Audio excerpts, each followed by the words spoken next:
The playoffs are here, and you can predict the action all the way to the finals with FanDuel Predicts. Predict the spread, the total points, and even the game-winning moments that make the playoffs. Sign up and get a $25 bonus with FanDuel Predicts. Offered by FanDuel Prediction Markets, LLC, a registered futures commission merchant. 18-plus bonus is non-withdrawable and expires 7 days after receipt. Trading derivatives involves significant risk and may not be suitable for all investors. Manage your activity with their consumer protection tools. Restrictions apply. See terms at FanDuel.com/predicts/bonus-offer-terms. WABC New York, WRCR Haverstraw, and 107.1 WLIR Hampton Bays.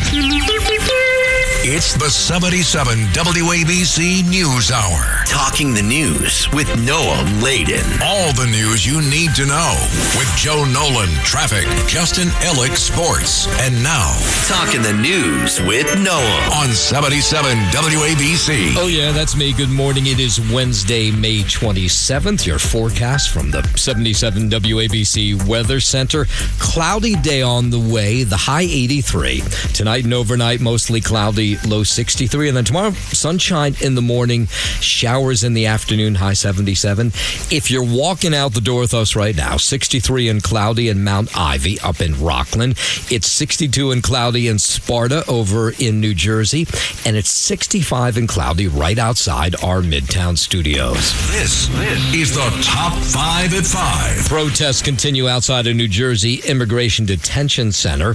Score another victory for President Trump, this time in Texas. A food co-op in Brooklyn votes to ban products from one nation. Bear sightings across the tri-state in places they've never seen before. And a New Jersey town decides it won't fly a flag it's flown before. All right, let's get into it at 5:04. Those chaotic protests outside Delaney Hall in Newark, New Jersey, they will continue again this morning. This is the place where protesters have been hurling bottles and masked ICE agents have been deploying pepper spray outside in Newark. Congressman Robert Menendez Jr., he was meeting with protesters there yesterday. This is important. The last 24 hours, they have tried to shift the focus into what is happening out here because they want to shift the attention away from all the conditions inside. Okay, so you're asking why are those protesters there? They claim that the 300 detainees being held there are being fed rotten food, not getting appropriate medical attention. They are right now on a work strike and hunger strike, protesting their conditions, but also demanding to be set free. Some detainees have been on a hunger and work strike since Friday, demanding to be set free. Now, the Department of Homeland Security disputes that. They say that's not the case. Congressman Menendez, Senator Andy Kim, Governor Mike Sherrill, among the New Jersey lawmakers calling for Delaney Hall to be shut down. Now, they don't really have a say in that. The ICE and DHS have the final say. Anti-ICE activists, though, say they will be back outside Delaney Hall just a couple hours this morning. We have more information on a boat accident we told you about yesterday. One person was killed, 5 others injured after a boat crashed into a channel marker on Barnegat Bay in New Jersey near Long Beach Island. Residents say conditions on the water were pretty foggy around the time of the collision. They're hard to see, and they're heavy. You know, if you hit that thing, even just really slow rolling, you'll get some damage. So they must have been going pretty quick to have that many people ejected, I would assume. So emergency crews responded. This was about 6 o'clock on Monday night, the Brant Beach section of Long Beach Township. The victim, we now know, they identified him last night, 28-year-old Gunnar Pearson. He's from Barnegat, one of the 2 people who were ejected into the water when they hit that channel marker. Both of my children went to high school with them. They were all, athletes. This is a family that goes out always together on the boat, fishing, at the beach, skiing. I mean, they're always together. Yeah, so the other 4 occupants were transported to an area hospital with minor injuries. I saw the boat actually turn back around, and I saw everyone running out on their docks and stuff, and I was wondering what's going on. Yeah, we watched on yesterday as the damaged boat was towed away. Investigators working to determine the cause of the crash, but people who were watching this thing take place, they think it was likely speed. The boat was going too fast when it hit that channel marker. Are we seeing another round of subway shovings. A 47-year-old strap hanger in stable condition after he was shoved onto the subway tracks at the Woodlawn station up in the Bronx. It doesn't really surprise me anymore, and that's sad to say. This is New York. There's crazy people out there. It's like a almost everyday occurrence. Something happens on the train, so there's nothing new. No, you got a lot of mentally disturbed people out here that needs help. They can't get help, and they do crazy stuff. You just got to keep an eye out for people. Yeah, so in this latest case, eyewitnesses say the strap hanger was waiting on the platform when out of nowhere he was pushed onto the tracks, and thank God he wasn't seriously injured. You know how they talk about defensive driving? Well, we need to walk around defensively, Obviously, people shouldn't be pushing people onto tracks, but I also should be careful and look around. Well, that's always happened. We have a lot of mental health issues. Yeah, that was people at the Woodlawn station yesterday. So police now have arrested this individual who shoved him. 51-year-old Rafael Escobar allegedly shoved the 47-year-old man onto the tracks in what was described by other strap hangers as this violent encounter near the edge of the platform. Investigators still working to determine what led to the push and whether the victim and Escobar knew each other prior to the incident. WABC News Time 509. Let's head down to Texas, where State Attorney General Ken Paxton won the Republican primary runoff for Senate in Texas last night. He easily beat incumbent Republican Senator John Cornyn. John has dedicated much of his life to serving Texas. He's worked diligently for years to help Texas, and for that spirit of service to the Lone Star State and our nation, I'm very grateful. And score this as another victory for the president, who just last week announced his endorsement of Paxton, effectively turning the race on its head. Cornyn was seeking his fifth term, while Paxton represents what some see as more MAGA loyalist candidate in a race that has divided Republicans across the country. Tonight is not the end of a campaign. Tonight is the beginning of the fight to preserve every value we hold dear. The future of Texas and the future of America is on the line, and I intend to do everything I can to expand our movement. Senator John Cornyn spoke last night after his loss. I've spent most of my time in the Senate building the Republican Party in Texas and in the U.S. Senate, and I've always supported the Republican ticket, and I intend to do so again in this general election. I've said throughout this race that I trust the voters of Texas, and they've made their decision, and I must respect it. And that sets up what is going to be a pretty interesting race come the fall. Paxton will face Democratic State Representative James Tallarico in the November midterms. 511, the search for victims of a chemical explosion of a pulp and paper plant in Longview, Washington. It continues this morning. An 80,000-gallon tank of chemicals that's used in the paper-making process blasted open yesterday. It killed one worker. 9 others were injured. But what we're being told this morning is 9 are still missing. There were multiple critical injuries, and patients were transported to hospitals in Longview and throughout the Vancouver-Portland area. We can also confirm there were fatalities related to the incident. Yeah, that's Fire Chief Scott Goldstein. Unknown number of fatalities at this moment. As we said, we have confirmed that there are fatalities, but the exact number is undetermined. Now, this is one of these communities where everybody works for the paper company. It's a small town. Everybody knows everybody who works inside. The people who are responders here have friends and relatives that work on site. It is something that is impactful, and we have support networks to support the workers as well as the emergency responders. Yeah, part of the problem is they just can't get in there. This paper plant is located about 45 miles or so north of Portland, Oregon. Again, 9 people still missing, or at least unaccounted for as of this morning. 512, and then we have that other issue out in California we've been telling you about all weekend. About 25,000 were allowed to return to their Orange County, California homes yesterday after the evacuation zone surrounding a toxic chemical leak was reduced. But 16,000 still under mandatory evacuation orders, including this woman, Erica Ritz. It's not going to last forever. It's just another speed bump. I mean, we as a community always have a way of coming right back. And right now we're just trying to survive, but we'll get back to thriving really quick. Yeah, so the remaining evacuation zone is in the immediate vicinity of this aerospace systems facility that's in Garden Grove.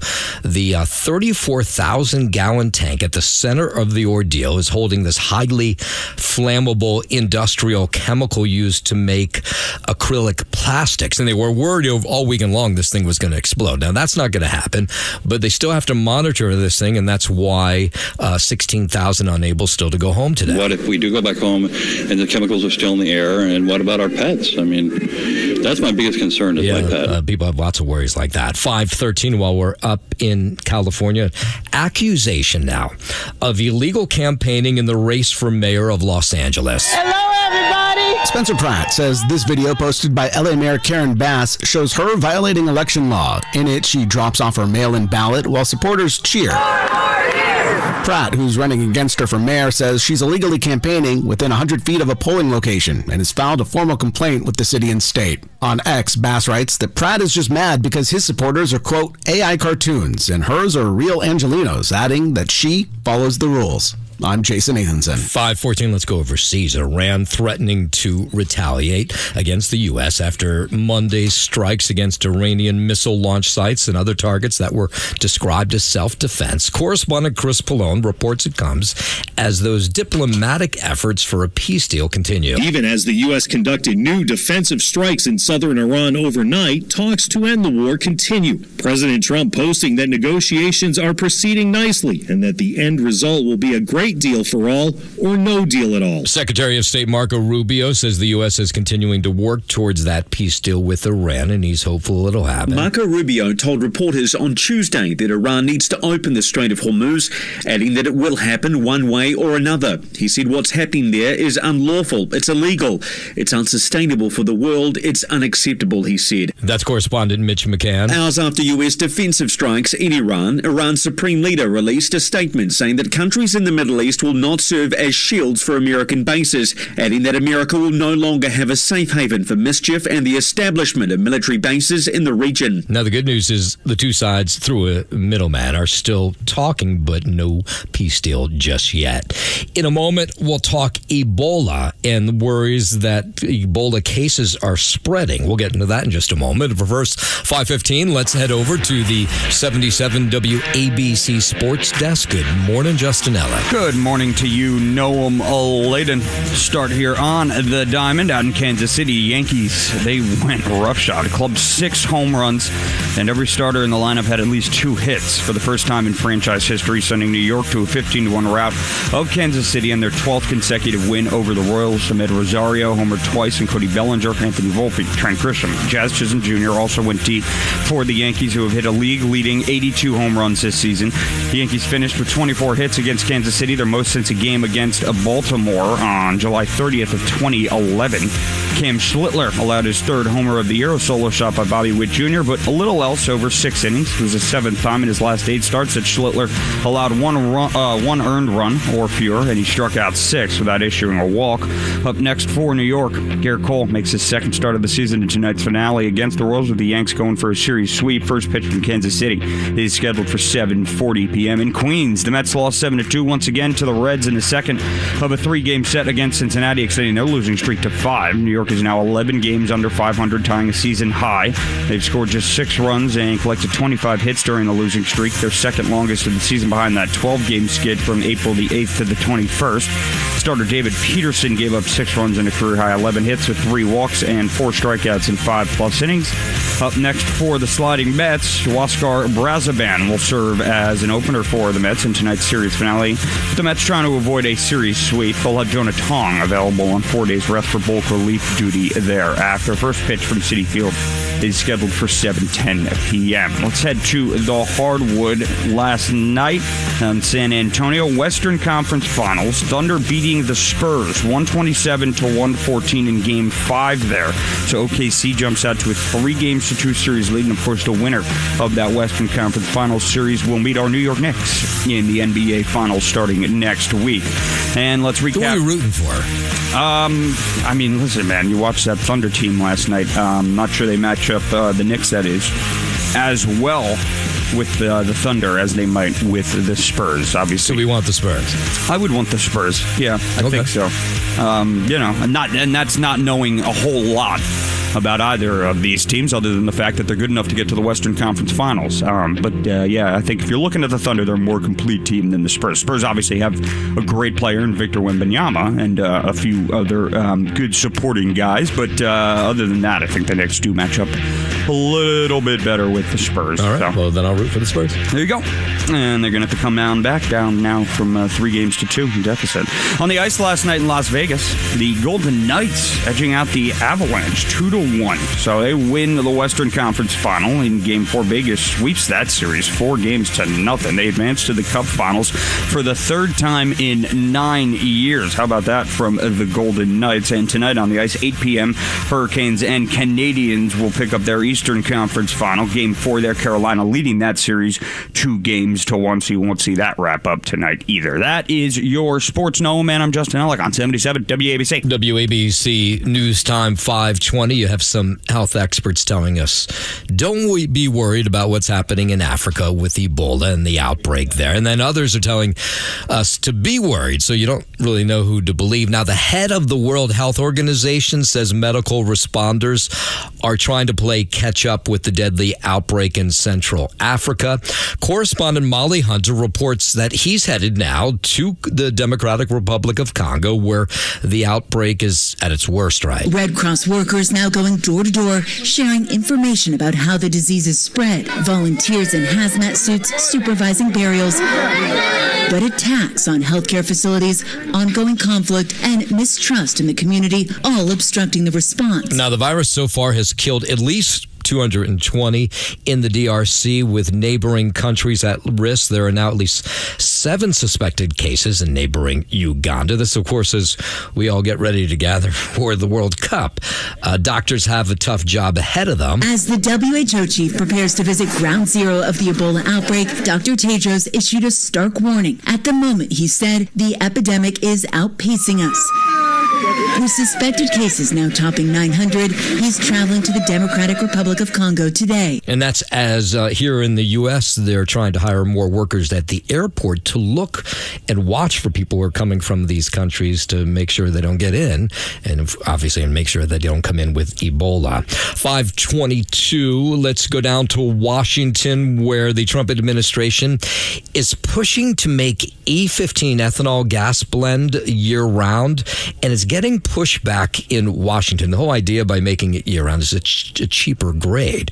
Here's Iowa Senator Joni Ernst. We're getting a lot of resistance in the Senate. This is not a Republican versus Democrat issue.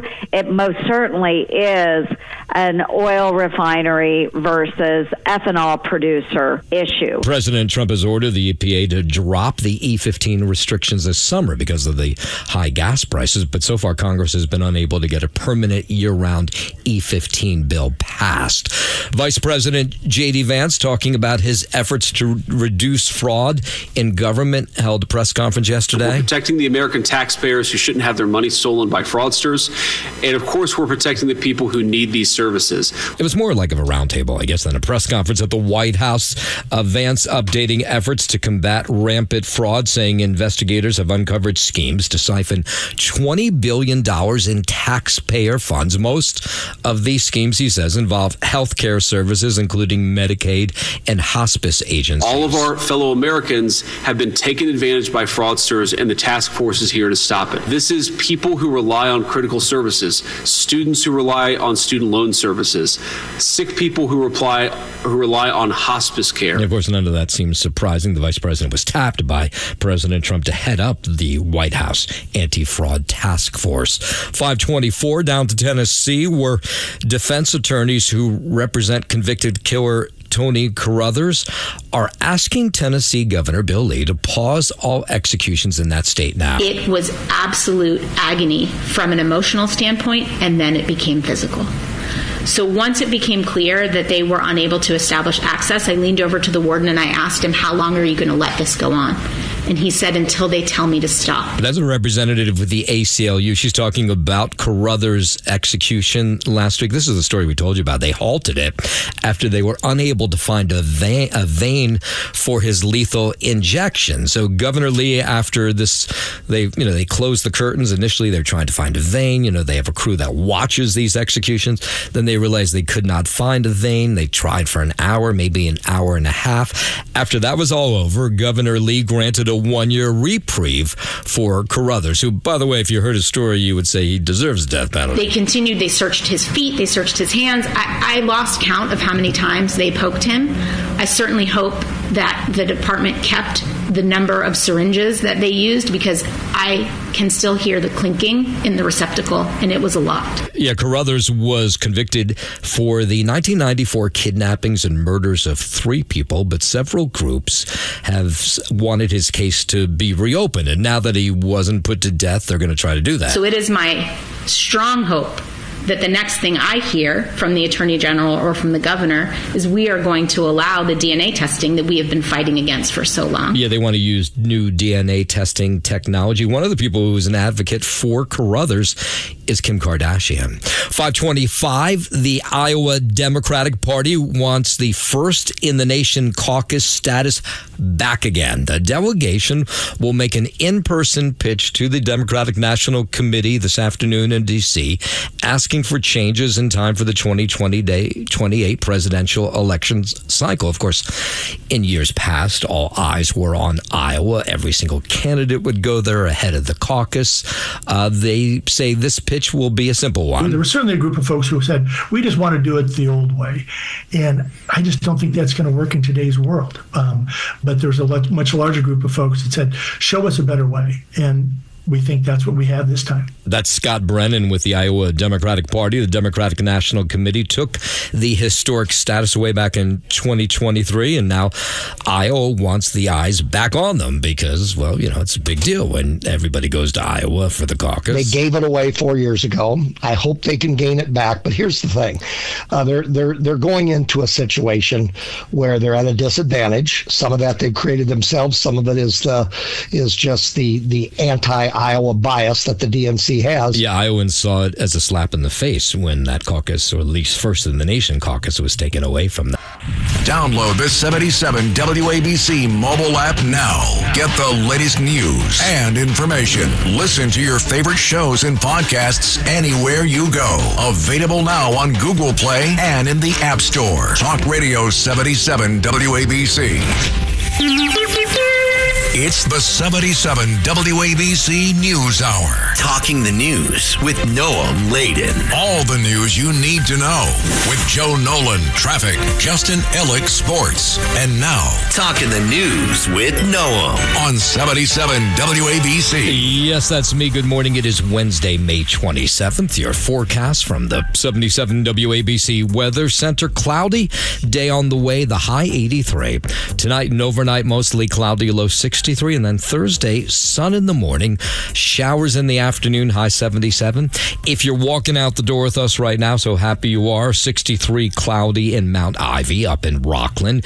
It's 62 and cloudy in Sparta over in New Jersey. And it's 65 and cloudy right outside our Midtown studio. WABC News Time 541. Let's head over to Brooklyn, where there was a vote last night at the Park Slope Food Co-op. Now, if you haven't heard of them, they've been around since the early 70s. The way the grocery store works is you do sweat equity into the store. So everybody who belongs there has to work a certain amount of hours a month, I guess it is. And then you get lower prices on groceries because they're not hiring as many workers to work there. So it's a popular grocery store, has been for years. Tends to be very left-wing. And last night, they took a vote after a heated debate on whether to boycott Israeli products over what's been going on in the Middle East over the last couple years. And it won last night. So now they will boycott Israeli products at the Park Slope Food Co-op. Many of us don't just shop here, again, because it's a grocery store. We shop here because it's consistent with our values. Perhaps even more important is the political statement, the moral statement that's made, which sends a message around the country and around the world. The cooperative movement is a very big, important movement for social justice. And for the Brooklyn Food Coop to stand in solidarity with Palestinians is very important. All right, so some Jewish members of the co-op, and I imagine in Park Slope there's probably a fair amount of them, not real happy with what took place last night. You kind of feel like a little bit under assault when you walk in here. You think everybody, they're my friends or my neighbors or my fellow co-opers. And to see them stand up and cheer when they hear that, is that something that they get excited about? It was chilling. Now, this thing was so intense last night, this vote, that they actually brought in security because they were worried that fights would break out. We understand the long history of anti-Semitism, and we're all sympathetic and empathetic with that, of course. But we need to be able to make the point that, again, there's a clear distinction between anti-Semitism and being anti-Israeli policies and Zionism. Yeah, so the co-op voted to boycott all the Israeli products, which I guess are 12 of them that are on shelves there, including Bamba, which is like, if you've never had it, it's this peanut butter flavored snack that I fed my kids. They're even banning Bamba. So if you're a member of the co-op, you should probably go over to Gristides, because I imagine they probably have most of these products over there, and tell the co-op to go screw themselves.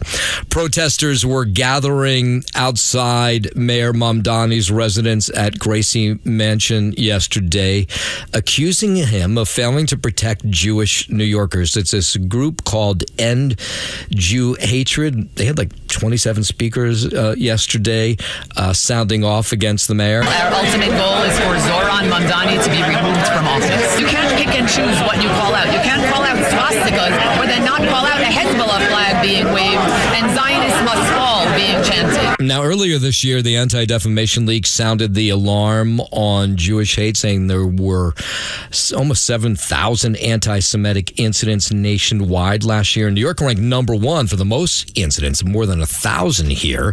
Rabbi Rick Jacobs, he's president of the Union for Reform Judaism. The density of Jewish life here is unlike any other place. Therefore, the responsibility is even greater to keep us safe here. Now, he said he gave the mayor some credit for committing some money to an office of hate crime prevention, but he says that's not enough. I think he genuinely cares about the safety and well-being of our Jewish communities, but it's important that he also understand that his rhetoric as the mayor of New York City, that is often speaking so harshly about Israel, emboldens people who not only would wish us harm, but who are bent on harming the Jewish community. Meanwhile, the mayor's office yesterday reconfirming that he will not attend the Israel Day parade that takes place on Sunday.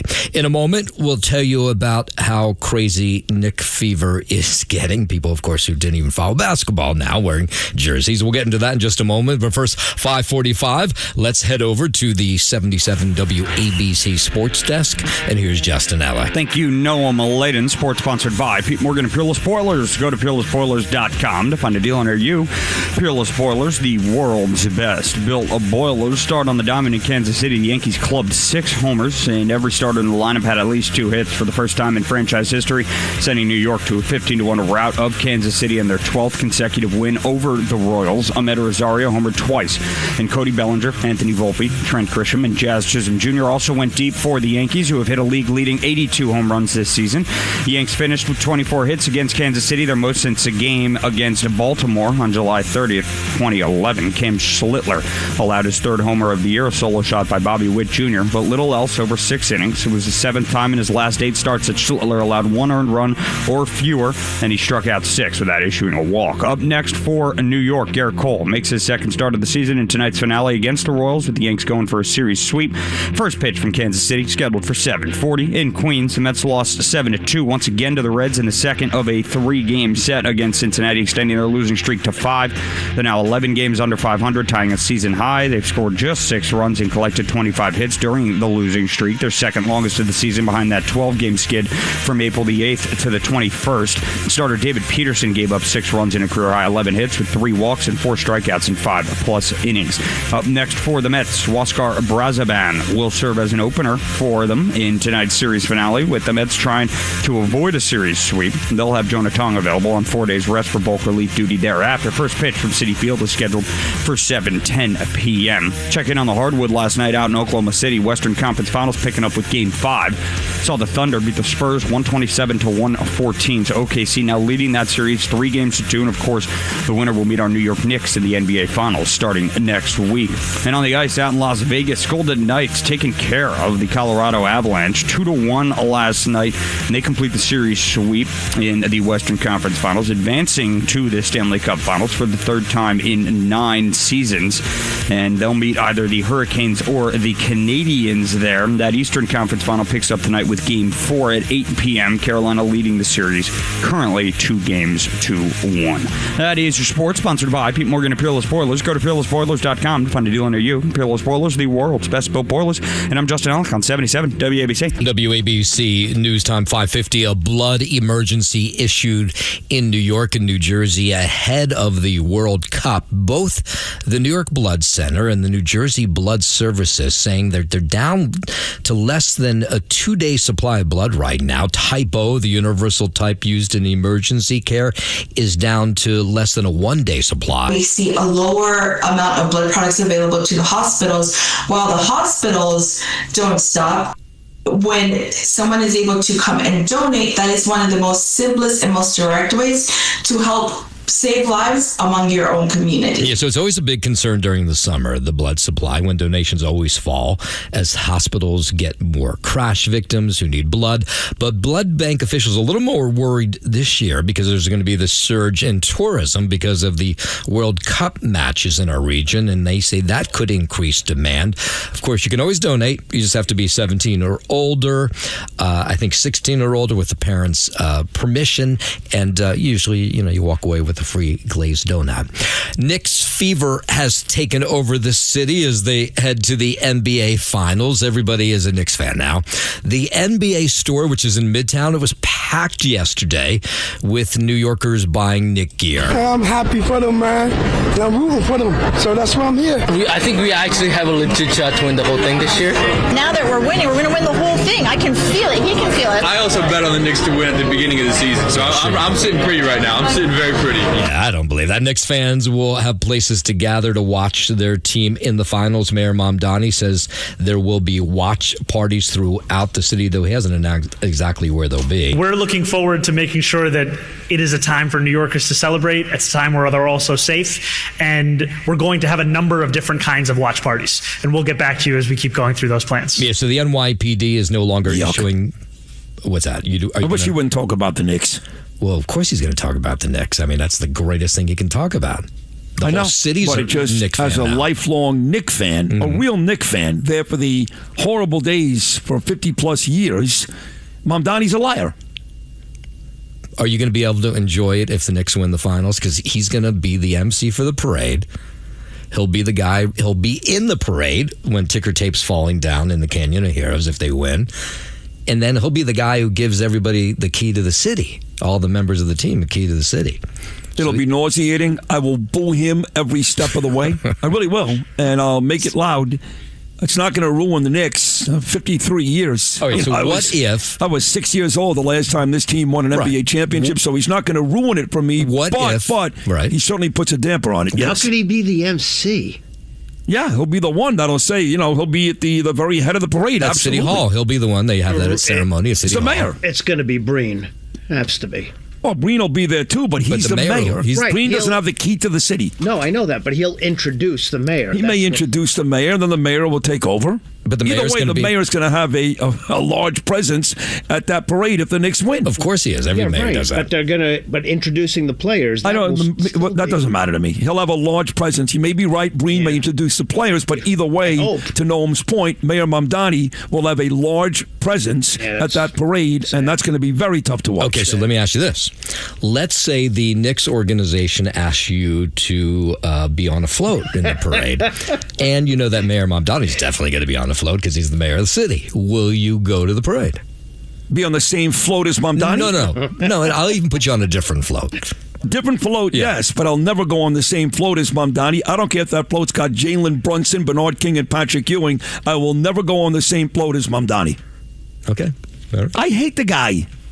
I was just talking to Chris Sommerfeld from Politico moments ago. Right. Talking about how Mamdani, again, is not coming this Sunday to the parade. I don't care. I don't want him to come. He's being honest. He hates the Jews. But you would think, just for his constituents, just for the Jewish voters in this city, maybe he hates Bibi. He does. Maybe he hates Israel. He does. But for the Jews in New York, who he claims he loves, and they claim they love him, he should still be there Sunday. He can't even bring himself to do it. He's a bad guy. He's an anti-Semite. He's not really a Knick fan. F. Mamdani. All right, then. New Jersey. Be on the float. Yeah, I think Sid's ready for 6 o'clock. New Jersey shoppers could win tickets to the World Cup, which is just 2 weeks away. You know, they were complaining yesterday because Mayor Mamdani is giving away 1,000 tickets to New York City fans for $50 a piece. And New Jersey lawmakers want to know why New York City's getting these discounted tickets, but New Jersey's not, even though the games are being played in New Jersey in the Meadowlands. It is happening in New Jersey. They're calling it the New Jersey World Cup, the New Jersey Stadium. The tickets are being made available to New York City residents only. What gives? Yeah, that doesn't seem right. So New Jersey shoppers could win tickets. This is not part of the deal. That they're doing this rewards program. If you shop at certain stores, your receipts are with your name on it are put into a lottery system, and you could win free tickets to the World Cup. This was something we were very excited about in order to get people out of City Center and to really explore what we believe a celebration of our cities and our streets. Yeah, I mean, all these businesses, no doubt you've probably seen this in your neighborhood if you're anywhere near the stadium, is they're all ready for these huge crowds. Now, so far what we've seen is the hotels and Airbnbs that are hoping to cash in big time during the World Cup. They're not seeing, so far, the huge numbers that they thought they would. Now, the bars and restaurants, they're getting ready. If you've gone into your local neighborhood place, they've got the flags of all the nations up, at least in my neighborhood. They're ready for the crowds. So this will be parted. If you go into these certain bars or restaurants that are taking part, you'll get these points and then potentially free tickets to the World Cup. And really have our small businesses derive that economic benefit we want to see from hosting the World Cup. Yeah, so about 550 businesses in northern New Jersey are going to take part in this plan. Thanks for listening to the News Hour with Noam Laden. You can hear the News Hour with Noam Laden weekday mornings at 5 on 77 WABC. If you like the podcast, share it with your friends and listen anytime at WABCRadio.com and download the WABC Radio app. Hit that subscribe button on all major podcast platforms. Plus, follow WABC on social on Instagram, TikTok, Facebook, and X. See you next time for a new episode, so you never have to wonder. What the heck is going on here?